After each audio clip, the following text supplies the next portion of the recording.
Welcome to my channel. आज का video हमारे इंटीग्रेशन के next topic evaluation of area bounded by curve and axis पर based है।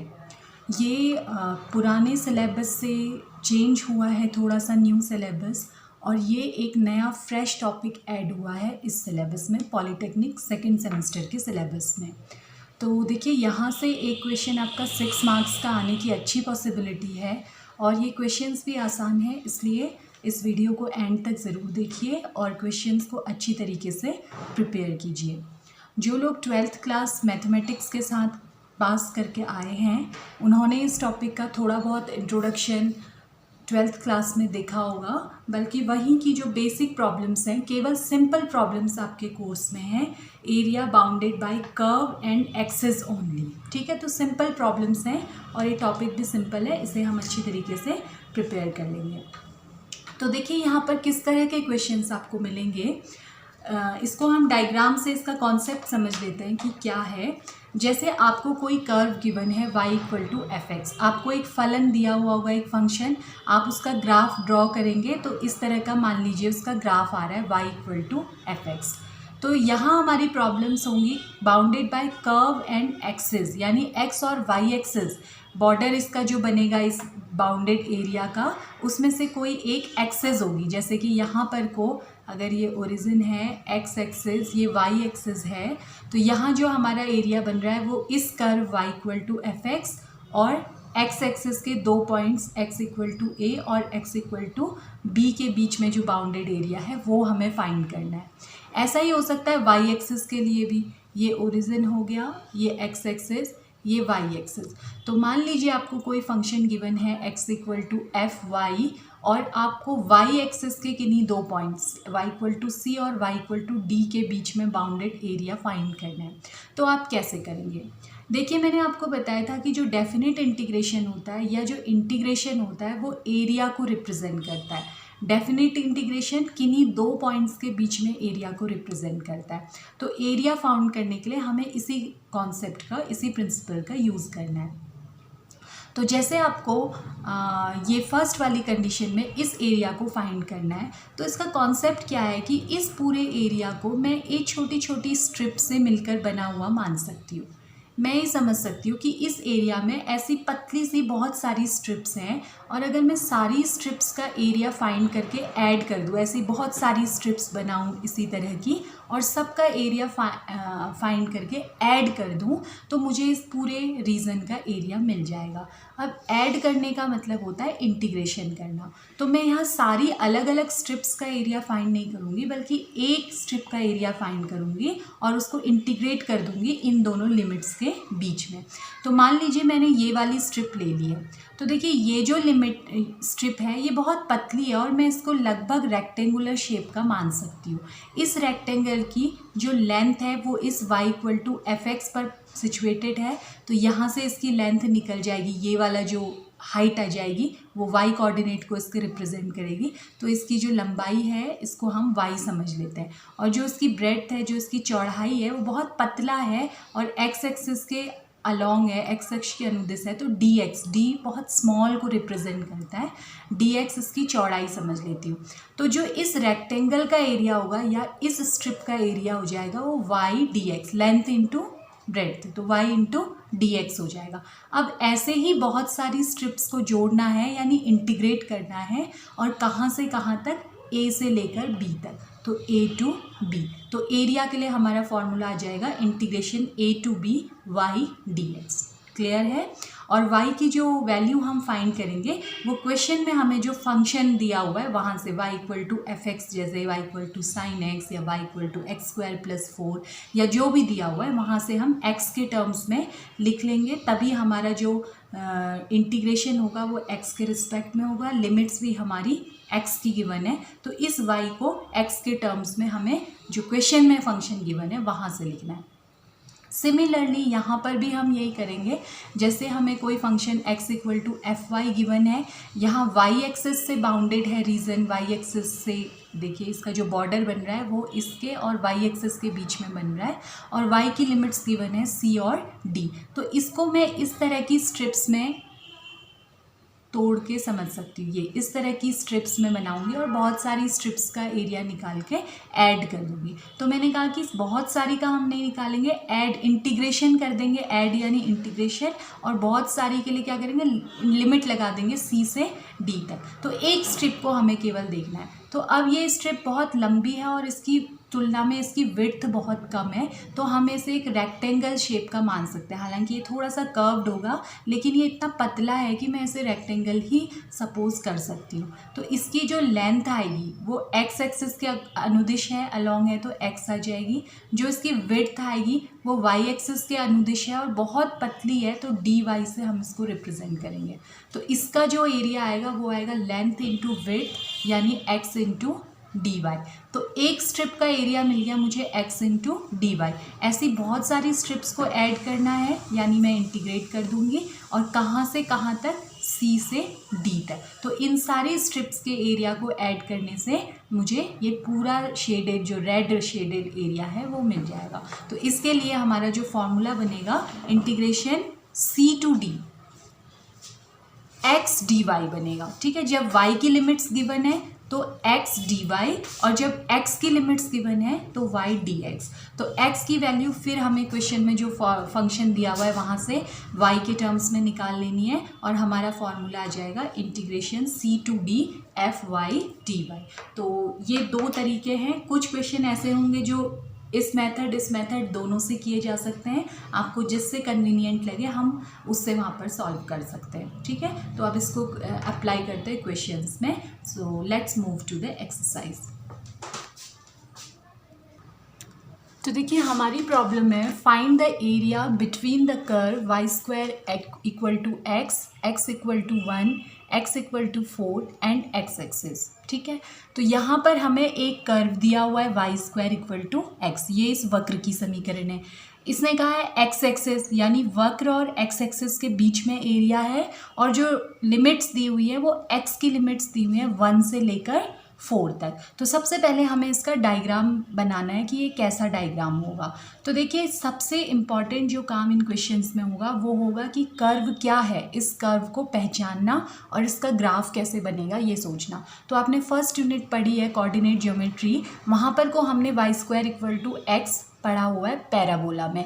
तो इसको देखते ही आपके दिमाग में ये आना चाहिए कि ये एक पैराबोला की इक्वेशन है और यहाँ पर एक पैराबोला बनेगा। जिन लोगों ने नहीं पढ़ा हुआ है उनके लिए मैं एक क्विक रिवीजन यहाँ पर कर देती हूँ। 4 तरह के पैराबोला होते हैं, y square equal to 4ax, y square equal to -4ax। तो y square equal to 4ax इस तरह का पैराबोला बनता है, एक्स एक्सिस के सिमेट्रिक दोनों साइड को ऐसे।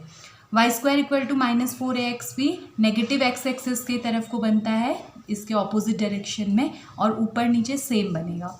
X square equal to 4ay इस तरह से पैराबोला बनता है जो कि वाई एक्सिस के सिमेट्रिक होता है। ठीक है, और x square equal to -4ay भी पैराबोला बनता है जो फिर से वाई एक्सिस के अबाउट सिमेट्रिकल होता है, और ये इससे उल्टी डायरेक्शन में बनता है। तो देखिए कौन सा किसके सिमेट्रिक आएगा आप ये ध्यान दीजिएगा, तो आपका काम आसान हो जाएगा। जिसकी पावर 1 आ रही है इक्वेशन में, देखिए एक्स की पावर 1, एक्स की पावर 1, तो जिसकी पावर 1 आ रही है आप समझ लेना कि उसके अबाउट पैराबोला सिमेट्रिक होने वाला है। तो पैराबोला का ऐसा शेप होता है, ये याद कर लीजिए। और एक्स की पावर 1 है तो जो लीनियर है तो एक्स एक्सिस के अबाउट बनेगा। एक्स एक्सिस के दोनों साइड सिमेट्रिक, यानी ऊपर एक्स एक्सिस के ऊपर और एक्स एक्सिस के नीचे सेम एरिया आएगा। ठीक है, दूसरा है y square equal to minus, तो आपको समझ लेना है नेगेटिव एक्स की पावर 1 है तो नेगेटिव एक्स एक्सिस यानी कि एक्स डैश की डायरेक्शन में ऐसा आपका पैराबोला बनेगा। X square equal to 4ay, y की पावर 1 आ रही है यानी ये पैराबोला वाई एक्सिस के सिमेट्रिक बनेगा, यानी वाई एक्सिस के दोनों ओर बनेगा हाफ हाफ पार्ट्स में, और प्लस में है तो पॉजिटिव वाई एक्सिस में। X square equal to -4ay, minus है तो इसका मतलब नेगेटिव वाई एक्सिस में, तो नेगेटिव वाई एक्सिस मतलब वाई डैश की डायरेक्शन में, तो ये नीचे की ओर सिमेट्रिकल बन जाएगा। तो ये चीज़ आपने फर्स्ट यूनिट में पढ़ी हुई है, नहीं पढ़ी हुई थी तो मैंने आपको रिवीजन करवा दिया है, बहुत टफ नहीं है। ठीक है, अच्छा अब हम इसके डायग्राम पे आते हैं। तो इसके डायग्राम में सबसे पहले y square equal to x, मैंने इसको देखकर समझ लिया कि ये एक पैराबोला की इक्वेशन है जो कि एक्स एक्सिस के about, positive x x axis के अबाउट सिमेट्रिकल है, तो ये पैराबोला बना दिया। ठीक है, उसके बाद इसने कहा x इक्वल टू 1 और x इक्वल टू 4, तो x एक्सिस की डायरेक्शन में x इक्वल टू 1 और x इक्वल टू 4, इन दोनों से ये पैरेलल लाइंस की इक्वेशन होती है y एक्सिस के पैरेलल। आपने पढ़ा होगा x equal to a, y axis के पैरेलल किसी लाइन की इक्वेशन होती है। तो x इक्वल टू 1 से ये एक लाइन ड्रॉ कर ली ये y एक्सिस के पैरेलल, ऐसी x इक्वल टू 4 में y एक्सिस के पैरेलल एक लाइन ड्रॉ कर ली, और चौथा क्या लिखा है x एक्सिस। तो ये इसकी 4 बाउंड्रीज आ गई। पहला y square equal to x का part, x equal to 1, x equal to 4 और x एक्सिस ये। तो ये वाला जो रेड है वो शेडेड एरिया अभी हमको फाइंड करना है। बस इतना काम इम्पॉर्टेंट है, इसके बाद आप बहुत आसानी से इसे सॉल्व कर सकते हैं। तो आप देखेंगे कि ये जो है जिसकी लिमिट्स दी हुई है, x की लिमिट्स दी हुई हैं, तो आप जो स्ट्रिप बनाएंगे वो dx चौड़ाई की बनाएंगे। ठीक है, तो पतली सी स्ट्रिप बनानी है dx चौड़ाई की, इसकी जो हाइट आ जाएगी वो आ जाएगी आपकी y। ठीक है, ये y आ जाएगी, यहाँ से कर्व से निकलेगा, और पतली सी स्ट्रिप x के अलोंग है इसकी चौड़ाई, तो dx आ जाएगी। y dx आ गया, तो इसका जो एरिया हमें मिलेगा, एरिया इक्वल्स टू आ जाएगा integration a to b y dx।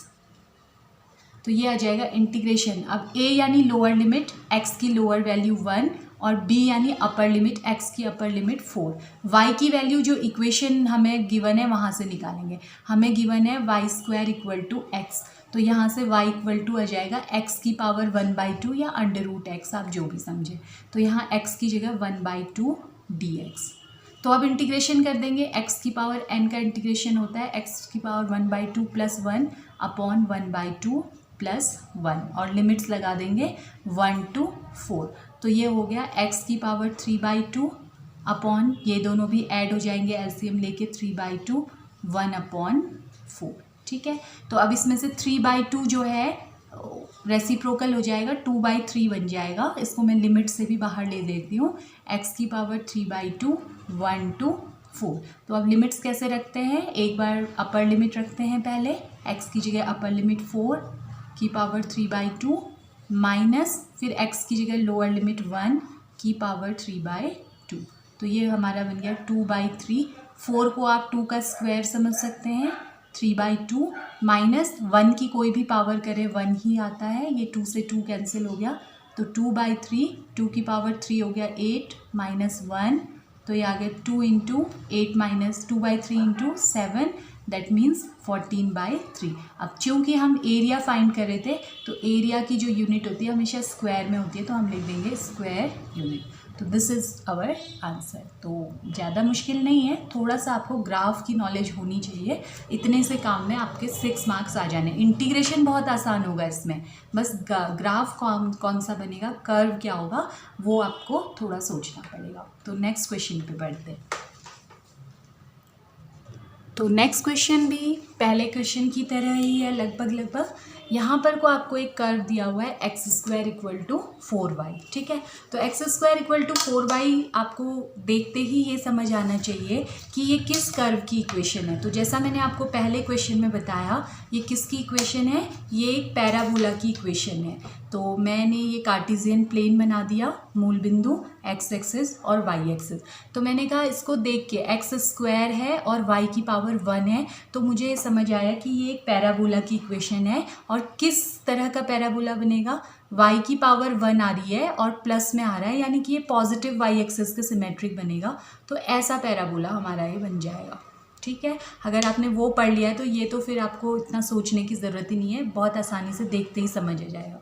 तो पहला काम हमारा बन गया x square equal to 4y, ये हमारा कर्व बन गया। अब कहा इसने y इक्वल टू 2, तो y इक्वल टू एक ऐसी लाइन होती है, x एक्सिस के पैरेलल लाइन होती है। तो जैसे यहाँ पर y इक्वल्स टू 2 है, तो x एक्सिस के पैरेलल लाइन आ जाएगी ये y इक्वल्स टू 2। ओके, एक काम अभी देखते हैं, y इक्वल्स टू 2। फिर इसने कहा y इक्वल टू 4, तो y इक्वल टू 4 ये आ जाएगी y इक्वल टू 4, जहाँ पर ये वाला पॉइंट 2 है और ये वाला पॉइंट 4 है, तो y इक्वल टू 2 का मतलब 2 से होकर जाने वाली x एक्सिस के parallel line, y equal to 4 का मतलब 4 से होकर जाने वाली x एक्सिस के पैरेलल लाइन। ये लाइन यहाँ भी इंक्रीज़ हो सकती थी लेकिन मैंने नहीं ली क्योंकि ये जो रीज़न है वो बाउंडेड है y एक्सिस से, मतलब यहाँ पर इसका बॉर्डर बन जा रहा है, तो इधर का हम नहीं लेंगे, ये वाला एरिया हमारा आ जाएगा। तो ये 4 बॉर्डर्स बन गए इसके, x square equal to 4y, y equals to 2, y equals to 4 and y axis. तो इस रीजन का आपको एरिया फाइंड करना है, ठीक है।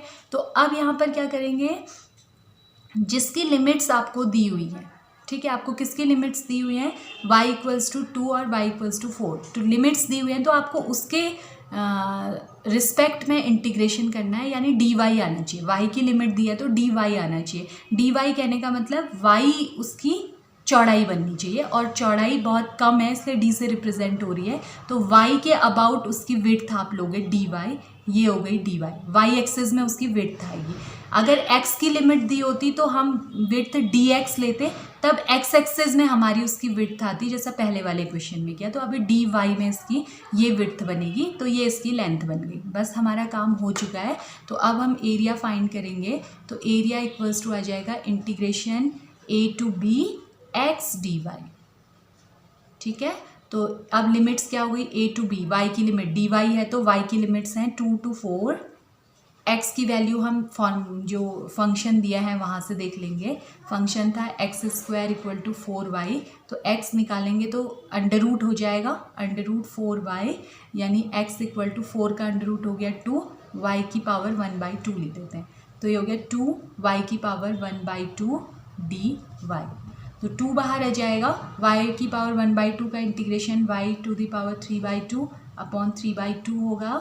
इसकी लिमिट्स हैं 2 to 4, तब ये आपका हो जाएगा 2 इंटू ये रेसिप्रोकल हो जाएगा ऊपर जाके 2/3, जब इंटू में जाएगा y की पावर 3/2। तो अब y की जगह लिमिट्स रख देनी है हमें, पहले अपर लिमिट रख देंगे, कितनी थी 4 raise to the power 3/2 minus फिर y की जगह लोअर लिमिट 2 की पावर 3/2, तो ये हो गया आपका 4/3। 4 को आप लिख सकते हैं 2 का स्क्वायर की पावर 3/2, इसमें कुछ खास नहीं कर सकते हैं, 2 की पावर 3 को ही हम 8 लिख देते हैं, 2 की पावर 3 बन गया 8 और ये 1 बच गया 1/2। तो यहाँ पर 2 से 2 कैंसिल हो गया, ये बना हमारा 4/3, 2 की पावर 3 हो गया 8 माइनस 8 की पावर 1/2, यानी कि अंडर रूट 8 कितना हो जाता है 2 बाहर आ जाएगा 2√2, तो ये आ गया 2√2। और चाहे तो एक काम और कर सकते हैं, इसको अंदर मल्टीप्लाई कर सकते हैं, तो ये 32 माइनस 8√2 अपॉन 3, तो ये इसका आंसर आ जाएगा, ठीक। तो ये हमारी नेक्स्ट प्रॉब्लम थी। बढ़ते हैं नेक्स्ट प्रॉब्लम पर जो कि 10 मार्क्स के लिए इम्पॉर्टेंट है। तो नेक्स्ट क्वेश्चन है हमारा, find the area enclosed bye x² + y² = 16। तो फिर जैसा कि मैंने कहा आपको कर्व को देखते ही समझ आना चाहिए ये किसकी इक्वेशन है। तो ये भी हम फर्स्ट यूनिट में पढ़ चुके हैं। सर्कल में हम देखते थे, सर्कल की इक्वेशन होती थी x² + y² = a²। तो जब आप इसका कंपैरिजन इससे करेंगे तो आप देखेंगे कि x² + y² ये एक सर्कल की इक्वेशन बन रही है, जहाँ पर को a² = कितना है 16, तो a² = 16, तो a इक्वल्स टू हो जाएगा 4, तो ये इसकी होगी रेडियस, क्या बनेगी ये इसकी रेडियस यानी कि त्रिज्या। तो यहाँ पर को जो कर्व हमें गिवन है वो एक सर्कल है, this is a circle with radius 4, तो ये एक सर्कल का इक्वेशन अभी हमें गिवन है, ये है जिसकी रेडियस 4 है। तो रेडियस कहने का मतलब यहाँ से यहाँ तक या फिर यहाँ से यहाँ तक जो भी आप लेंगे वो हमेशा 4 आएगा। तो इस पॉइंट के जो कोऑर्डिनेट्स होंगे वो होंगे पहले x कोऑर्डिनेट यहाँ से यहाँ तक 4, y कोऑर्डिनेट 0, और इस पॉइंट के जो कोऑर्डिनेट्स होंगे x कोऑर्डिनेट 0 और y कोऑर्डिनेट यहाँ से यहाँ तक 4। तो ये दोनों पॉइंट्स हमें मिल गए 4, 0 और 0, 4। तो अब हमें इसका एरिया निकालना है। तो देखिए एक बात है कि इस पूरे सर्कल का एरिया निकालने के लिए हमें मालूम है ये सर्कल इस सेंटर के अबाउट सिमेट्रिकल होता है, चारों पार्ट्स इक्वल होते हैं। तो मैं एक पार्ट का एरिया निकालूंगी और उसको 4 से मल्टीप्लाई कर दूंगी तो मुझे पूरे सर्कल का एरिया मिल जाएगा। ठीक है, तो अब हमारा क्वेश्चन वैसा ही बन गया जैसा हम अभी पिछले एक्सरसाइज में कर रहे थे। अभी मैं स्ट्रिप ऐसे भी ले सकती हूँ क्योंकि मुझे एक्स की लिमिट्स भी पता है 0 to 4, और ऐसे भी ले सकती हूँ, मुझे वाई की लिमिट्स भी पता है 0 to 4। तो आप किसी भी तरह से लीजिए। तो ये ले ली मैंने स्ट्रिप। तो इस स्ट्रिप की जो हाइट आएगी वो वाई आ जाएगी, और जो इसकी विड्थ आएगी, एक्स एक्सिस के अलॉन्ग इसकी विड्थ बन रही है तो इसकी विड्थ आ जाएगी dx। ठीक, तो अब यहाँ पर को जो एरिया आएगा, area of the circle, area of the circle क्या आएगा, जैसा कि मैंने कहा 4 इंटू एक पार्ट का निकालूंगी और उसको 4 से मल्टीप्लाई कर दूंगी तो 4 इंटू शेडेड एरिया। ठीक है, एक ही निकालेंगे हम, 4 इंटू शेडेड एरिया। तो ये आ जाएगा हमारा 4 इंटू शेडेड एरिया का मतलब अब हमें वाई डी एक्स हो जाएगा। हम जैसा मैंने लिमिट्स ये हाइट और इसकी विड्थ बता दी, वाई डी है, तो एक्स की लिमिट्स देखनी होगी। डी एक्स आ रहा है जिसके रिस्पेक्ट में आप इंटीग्रेशन कर रहे हैं उसकी लिमिट। तो यहाँ से यहाँ तक ये स्ट्रिप बन सकती है ना, यहाँ पर पहली स्ट्रिप बन सकती है और लास्ट स्ट्रिप यहाँ तक बन सकती है। तो इधर से इधर तक एक्स हो सकता है। यहाँ पर एक्स की वैल्यू क्या है, ओरिजिन है 0 0, तो यहाँ पर एक्स की वैल्यू हो गई 0, और इधर एक्स की वैल्यू क्या है 4, तो 0 to 4। तब ये हमारा बन गया 4 इंटू इंटीग्रेशन 0 to 4। अब y की वैल्यू निकालेंगे जो हमें क्वेश्चन में गिवन है। वहाँ से हमें y क्वेश्चन में गिवन है x² + y² = 16। तो यहाँ से y² = आ जाएगा 16 - x², या y = आ जाएगा √16 - x²। तो ये वैल्यू मैं यहाँ पुट कर देती हूँ, √16 - x² dx। तब ये आ गया 4 इंटू। अब अगर आपको याद हो तो स्पेशल इंटीग्रेशन में हमने ये फार्मूला लर्न किया था √a² - x² dx का। ठीक है, हमने एक फार्मूला वहाँ पर को देखा था √a² - x² dx। तो √a² - x² dx क्या होता था, x/2 √a² - x² + a²/2 sin inverse x/a। ये फॉर्मूला हमने वहाँ लर्न किया था। तो यहाँ पर को a² यानी हम 4 का स्क्वायर समझ सकते हैं, तो a = 4 हो गया है और x की जगह पर x ही है। तो हमारा फॉर्मूला x/2 √a² करेंगे तो 4 का स्क्वायर 16 हो जाएगा, -x² + a² यानी वही 4 का स्क्वायर 16/2 sin इनवर्स x/a। तो x/a यानी कि 4, और इसकी लिमिट्स है हमारी 0 to 4। ठीक है, तो थोड़ा सा मेरे पास स्पेस कम रहता है तो मैं ये ऊपर का रब कर देती हूँ।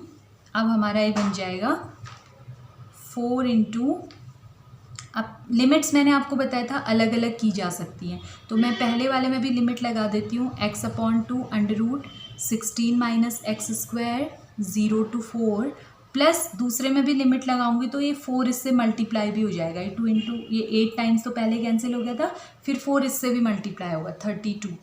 तो ये आएगा 32 sin इनवर्स x/4, और इसकी भी लिमिट्स आ जाएंगी 0 to 4। तो अब लिमिट्स हम यहाँ पुट करेंगे, ये कांस्टेंट 2 बाहर ले लेती हूँ, इंटू एक्स की जगह पहले मैं 4 रखूँगी, फिर √16 माइनस एक्स की जगह 4 रखूँगी तो 16 - 16 माइनस, पहले अपर लिमिट रखते हैं फिर माइनस, अब 0, तो x की जगह 0 जैसे ही रखूँगी ये 0 इससे मल्टीप्लाई होकर 0 बन जाएगा, तो डायरेक्ट लिख दिया हमने, +32।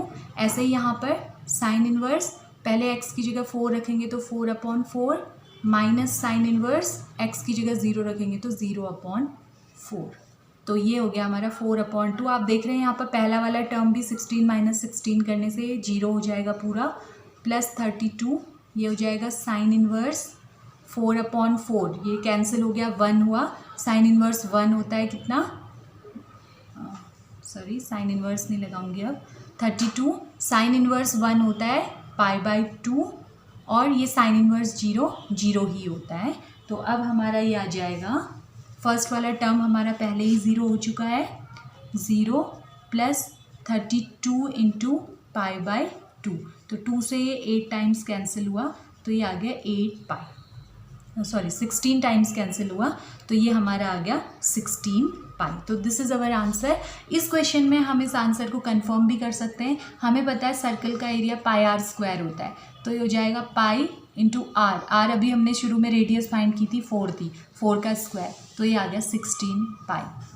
तो ये इतना आसान है जब आपको फार्मूला मालूम है, लेकिन ये फार्मूला कैसे डिराइव हुआ, इंटीग्रेशन का एप्लीकेशन क्या है, क्यों हमें इंटीग्रेशन की ज़रूरत पड़ती है, इस वजह से आपको यहाँ इस मेथड से करना पड़ेगा एग्ज़ाम में, ठीक है। तो इंटीग्रेशन की हेल्प से आपको इसे सॉल्व करना होगा, इस मेथड से नहीं। इससे आप वेरीफाई कर लेंगे कि आपका आंसर सही है। तो एक और प्रॉब्लम देख लेते हैं। तो ये आपकी नेक्स्ट प्रॉब्लम है, find the area of the ellipse x square upon 16 plus y square upon 9 equals to 1। तो यहाँ पर क्वेश्चन में गिवन भी हो सकता है कि ये इलिप्स है, अदरवाइज ऐसा भी लिखा हो सकता है find the area bounded by the curve this, ठीक है। तो इलिप्स है, कैसे पहचानना है, पहले आप पढ़ चुके हैं फर्स्ट यूनिट में, x square upon a square plus y square upon b square equal to 1, ये इलिप्स की इक्वेशन होती है, ठीक। तो आप देख रहे हैं ये इसी फॉर्म में है। तो जब आप इससे इसका कंपैरिजन करेंगे, तुलना करेंगे, तो आपको इसकी मेजर एक्सेस और माइनर एक्सेस मिल जाएगी, अर्ध लघु अक्ष और अर्ध दीर्घ अक्ष। आपको ध्यान होगा क्या होते थे। तो ए स्क्वायर इक्वल टू आएगा 16 और बी स्क्वायर इक्वल टू आ जाएगा आपका 9। तो यहाँ से ए इक्वल्स टू 4 और बी इक्वल्स टू 3।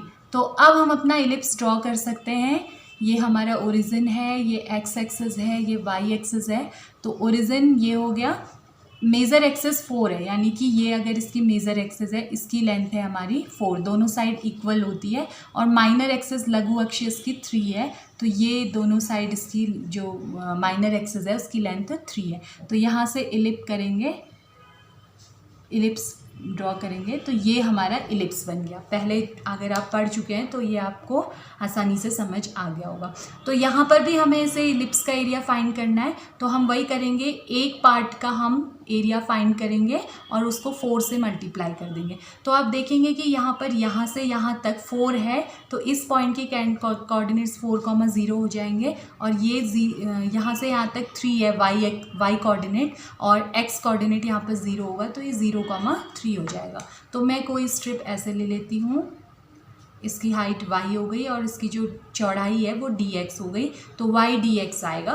तो dx हम ले रहे हैं, x के रिस्पेक्ट में इंटीग्रेशन कर रहे हैं, तो लिमिट्स भी हम x की लेंगे। तो एरिया इक्वल्स टू आ जाएगा हमारा 4 इंटू शेडेड एरिया। ये भूलिएगा मत 4 से मल्टीप्लाई करना, कई बार स्टूडेंट्स ये छोटा सा टर्म मिस कर देते हैं। तो 4 इंटू शेडेड एरिया आ जाएगा इंटीग्रेशन, अब मैंने कहा y dx है अभी हमारा, ठीक है। तो y dx मतलब अभी हमें x की लिमिट्स लेनी है। तो यहाँ पर ओरिजिन है, ओरिजिन 0,0, तो इसका x कोऑर्डिनेट 0 हो गया और यहाँ पर x कोऑर्डिनेट 4 हो गया, तो 0 to 4 आ गया।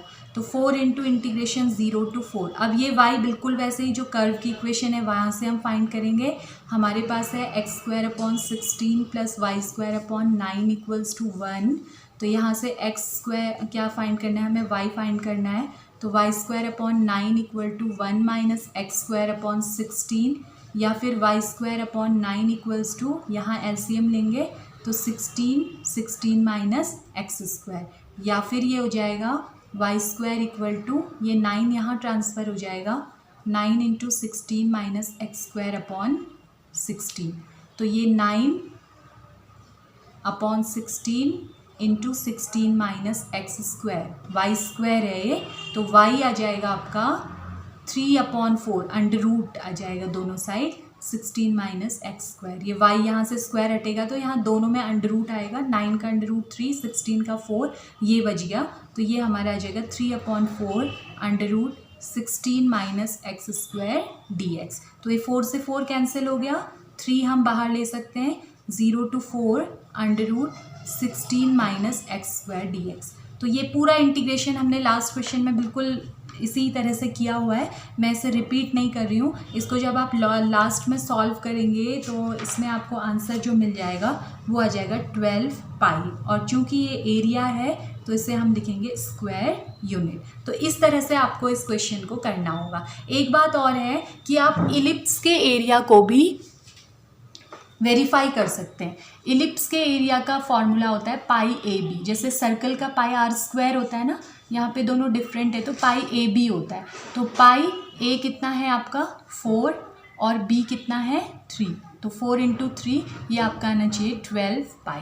तो 12 पाई आपका आंसर तैयार है। तो सर्कल और इलिप्स के एरिया को आप लास्ट में वेरीफाई भी कर लीजिएगा, तो इससे आपके 10 मार्क्स कहीं नहीं जाएंगे। हाँ जी बिल्कुल, ये क्वेश्चन मुझे लगता है कि 10 मार्क्स में आना चाहिए। तो ये यहाँ पर को मैं आज का वीडियो ख़त्म करती हूँ कुछ प्रैक्टिस प्रॉब्लम्स के साथ। आप इनको सॉल्व कीजिए, कोई कन्फ्यूज़न है तो फिर उसको क्लियर कीजिए, और वीडियो अच्छा लगा हो तो प्लीज़ उसको लाइक, सब्सक्राइब और शेयर ज़रूर कीजिए। Thanks for watching.